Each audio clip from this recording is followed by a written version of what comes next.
নমস্কার সবাইকে। আজকে সন্ধ্যেবেলার একটা ছোট্ট ভিডিও নিয়ে আবার চলে এলাম। আজকে একটু অন্যরকম ভিডিও করতে চলেছি, একটু রূপচর্চার ভিডিও করতে চলেছি।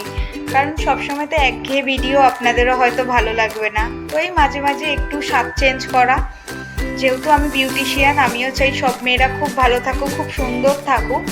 এখন খুব কোরিয়ান গ্লাস স্কিনের চল, সবাই চায় নিজের স্কিনটাকে একটু কোরিয়ান গ্লাস স্কিনের মতো চকচকে, ব্রাইটনিং আর শাইনিং করতে।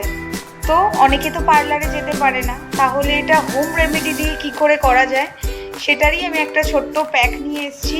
এটা ইউজ করলে আপনারা নিজের উপকারিতা পাবেন, আর হলো এর কী কী বেনিফিট স্কিনের সেটাও আমি উল্লেখ করে বলে দেবো। এটা সপ্তাহে 2 বার করতে পারেন, কিন্তু হ্যাঁ, হোম রেমেডি তো একটু সময় লাগবে, কিন্তু প্রতি সপ্তাহে ইউজ করুন, নিশ্চয়ই ভালো রেজাল্ট পাবেন। আমি নিজেও করি অ্যাজ এ বিউটিশিয়ান। সবসময় পার্লারে যাওয়ার আমার নিজের সময় হয় না, ঘরামির ঘর ফুটো, সেই জিনিসটা আমার ক্ষেত্রেও প্রযোজ্য। আমি নিজে বাড়িতে এই হোম রেমেডিগুলো কিভাবে ইউজ করি, নিজের স্কিনটাকে ভালো রাখি, সেটাই একটু আপনাদের তুলে ধরবার চেষ্টা করেছি। হয়তো আশা করি আপনারা এটা দিয়ে ফল পাবেন। দেখা যাক আমাদের প্যাকটা তৈরি করতে আজকে কী কী লাগবে। কোরিয়ান গ্লাস স্কিন পাওয়ার জন্য আমরা যে প্যাকটা ইউজ করব সেটাতে কী কী উপকরণ লাগছে সেটা একটু দেখিয়ে দিই। টক দই, চালের গুঁড়ো আর মধু, এই 3টে উপকরণই আমাদের প্যাকের জন্য দরকার। চালের গুঁড়োর কাজ হলো আমাদের স্কিনকে খুব ভালো করে এক্সফোলিয়েট করে, তার কারণে আমাদের স্কিনের পোরে যত ডার্টস রয়েছে সেগুলোকে খুব ভালো করে রিমুভ করে, এক্সট্রা অয়েল রিমুভ করতে সাহায্য করে, স্কিন টাইটনিং করে, স্কিন ব্রাইটনিং করে, আর ডার্ক স্পট, পিগমেন্টেশন এগুলো রিমুভ করতে সাহায্য করে। দইয়ের কাজ তো আপনাদের আগেও বলেছি, আবার বলছি, স্কিন ব্রাইটনিং করে আর স্কিন ইভেন টোন করে। মধুর কাজও আপনাদের আগে বলেছি, আবার বলছি, মধুর কাজ হলো আমাদের স্কিনে ন্যাচারাল ময়শ্চারাইজ ব্যালেন্স করে। এই 3টে মিলিয়ে আমি একটা স্মুথ পেস্ট তৈরি করে লাগিয়ে আপনাদের দেখাবো পরের রেজাল্টটা কীরকম হচ্ছে। এরকম সুন্দর একটা স্মুথ পেস্ট বানিয়ে নিতে হবে, যেন ভেতরে কোনো লাম্পস না থাকে। একদম স্মুথ ব্যাটার বানিয়ে নিতে হবে, একটুও পাতলা বা একটু খুব মোটা যাতে না হয়, একদম ঠিকঠাক যাতে এই রকম কোয়ান্টিটিতে হয়, ক্রিমের মতো। যদি মনে হয় আপনাদের প্যাকটা একটু মোটা লাগছে তাহলে আর একটু দইও মিশিয়ে নিতে পারেন। এটা ন্যাচারাল প্রোডাক্ট, কোনোতে কোনো প্রবলেম হবে না, কম বেশি হলেও কোনো অসুবিধা হবে না। এটাকে এবার আমি স্কিনে ইউজ করে আপনাদের দেখাচ্ছি। আচ্ছা, আমি ক্লিনস করে চলে এসেছি মুখটাকে। আপনারাও খুব ভালো করে আগে ক্লিনস করে নেবেন, যে কোনো ক্লিনজার দিয়ে ক্লিনস করতে পারেন। হ্যাঁ, তো খুব ভালো করে প্যাকটা লাগানোর আগে ক্লিনস করে নিতে হবে। স্কিন ক্লিনস না করে কোনো প্যাক লাগালেও সেভাবে কাজ হয় না। এবার আপনাকে আমি লাগিয়ে এটাকে আমি এবার লাগিয়ে আপনাদের দেখাচ্ছি।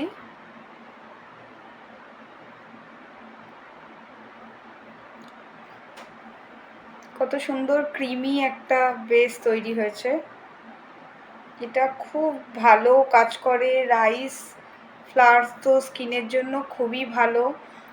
অনেক পুরনো যুগ থেকে এই রাইস ফ্লাওয়ার ইউজ হয়ে আসছে। আমাদের মা ঠাকুমাদেরও এইসব রাইস ফ্লাওয়ারের প্যাক, তখন তো প্যাক বলতো না, আর উপটানে ইউজ করতো। চালের গুঁড়োর কাজ অনেক।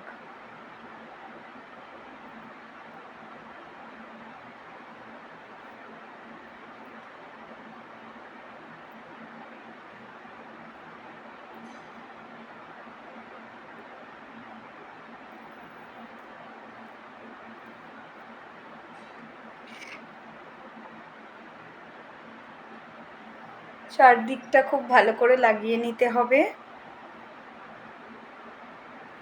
আর এটা আপনারা সপ্তাহে 2 বার করতে পারেন, করলে খুবই ভালো। আর আপনাদের আগেও বলেছিলাম, ক্লিনজিং, টোনিং, ময়শ্চারাইজিং কিন্তু খুবই মাস্ট স্কিনের জন্য। ওইটাও যেন রেগুলার আপনারা করেন। ওটা স্কিপ করলে কিন্তু কোনো প্যাক কোনো যতই করুন না কেন খুব একটা কার্যকারী হয় না।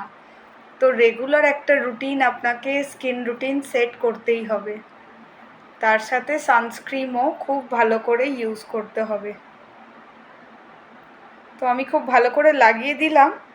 এটা 15 থেকে 20 মিনিট রাখতেই হবে। 20 মিনিট তো মিনিমাম রাখতেই হবে। হ্যাঁ, 20 মিনিট পরে আপনাদেরকে দেখাবো এটার রেজাল্টটা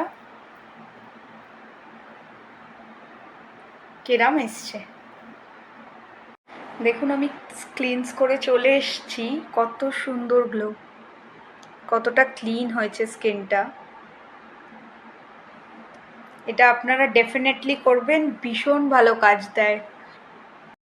ক্লিনস করার পরে আমি একটা টোনার ইউজ করে নিচ্ছি। আপনাদেরকেও বলছি সবসময় আপনারা টোনার ইউজ করবেন।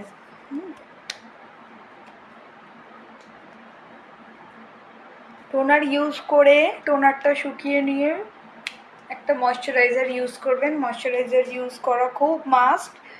এটা আপনার স্কিনকে হেলদি ওয়েলদি রাখে, ময়শ্চারাইজ রাখে।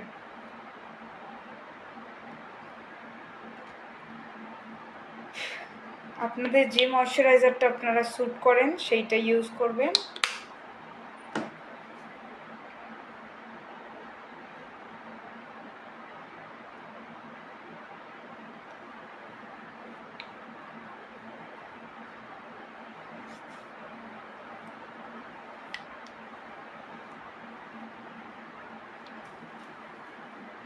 দেখুন স্কিনটা,